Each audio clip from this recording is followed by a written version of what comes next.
Hey guys, it's Core Ross and welcome to the Dedicated 6 News channel. So today we're going over the patch note amendum for Year 4 Season 2, which of course is Phantom Sight. Now the reason I'm not doing this on the Core Ross channel is because of course we have the leaks that there's a new Rainbow Six game coming at the Ubisoft E3 press conference. So I'm leaving a big gap for that because yeah, I'm excited if that ends up being a thing. So just in case that's the reason this video is on this channel. And we're going to go over the changes. So let's start with the bad news. Right, it's this. Dropshotting's back. And it's going to be in the new season, which is horrible and really sucks. So this, of course, came up as a bug on the test server. I was expecting they'd fix it. Of course, they gave themselves 3 weeks this time of test server. And it's not going to get fixed in time for launch. And it'll get fixed in the future. And of course, they don't say when. So yeah, that's a pain in the ass. Now, of course, there is some good stuff. The exploits, they did manage to implement a partial fix for Clash deployable shields and claymores. So they're going to be re-enabling them at the launch of the season, which is awesome. So happy to see these back, and claymores, I just love claymores. So happy to see them returning. But they are taking the safety measure, which we went over previously. This was already announced. The Warden, instead of having a deployable shield, he's going to get impact grenades, and Nuke, instead of a Claymore, is going to get stun grenades. So I'm guessing this is just like a more of them playing safe, just in case something were to go wrong. Because if the whole, if the season launched and these two were bugged in any way, so the deployable shield was bugged or the Claymore was bugged, it would suddenly be pay to win, because of course the season pass holders have 7 days to play before everyone else, which means you'd be paying for potentially an operator that could become invisible or could put the deployable shield on their head, whereas every other operator would have been fixed. So it's them playing safe. And yeah, this is, like I say, it's a partial fix. They're going to try and continue to fix this to become a complete fix. Now let's take a look at the rest of this stuff. So most of this we've seen before, as it's been in test server patch notes that I've gone over, but it wasn't in the original patch notes for Phantom Sight. So Vigil and Cav's abilities, they now recharge like Nuke's ability. So it means that you can turn them on and off as much as you want, and then the bar kind of refills itself. You have to have at least 20% in order to switch it on.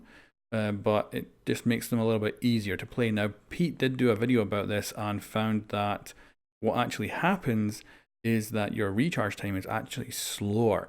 So it may be a buff or a nerf depending on how you actually use these operators. Then they've reduced the Frostmat's health down from 100 HP to 66. So yeah, it's quite a nerf for her Frost. Of course, she was a very high win rate, and I guess that's why they decided to do this.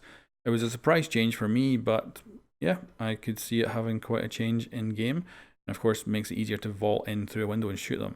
Now Kaid is actually losing his barbed wire for a nitrocell. I don't understand this one, and they give this explanation here, which is, we are replacing Kaid's barbed wire with a nitrocell after reviewing Kaid's performance and player feedback. By adding a C4 to his loadout, we hope to make him more versatile and up his pick rate. So for me, that's going to definitely reduce the pick rate. I like having the barbed wire with him. But maybe with better players who are far more skilled than me, this may be an absolutely great change. And I guess we'll see at mid-season how he kind of balances out. This is an interesting one too, another one I did not expect, which is they're decreasing the time it takes to switch from the heartbeat sensor to your gun. Now, this of course is a nice buff to him. It's a surprising one, I didn't expect it. So by increasing the swap speed of Pulse's gadget, we are trying to make Pulse's gadget a bit more appealing and comfortable to use during a round. Following community feedback on the change over the course of the test, we felt 0.65 is a good middle ground. So yeah, interesting, and that is going to play potentially a big part in Pulse in the future, but we'll have to see again at mid-season how that actually goes with the graphs. Now for Twitch, she's getting a nerf to her assault rifle, just basically increasing the recoil. People have done tests on it, and yeah, it's going to just make her gun a little bit harder to work with. Now, sound propagation. So yeah, this is always an issue, and it will probably continue to be an issue.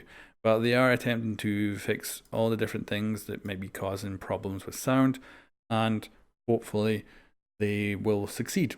But I'm going to wait on this. I'm going to wait and see what people actually say once this season comes out and we see how it goes. Now, this is an interesting change. They're going to change the Ubisoft Club challenges. They're now going to run from a Thursday to a Thursday schedule. Now, of course, this makes me think, does that mean the new season's actually dropping on Thursday? The E3 press conference is like hours away, so I expect a release date to actually be announced at the conference. So maybe we'll find out that it's coming out Thursday, maybe? I don't know, I'll have to wait and see. But that's going to be how the challenges will work in the future.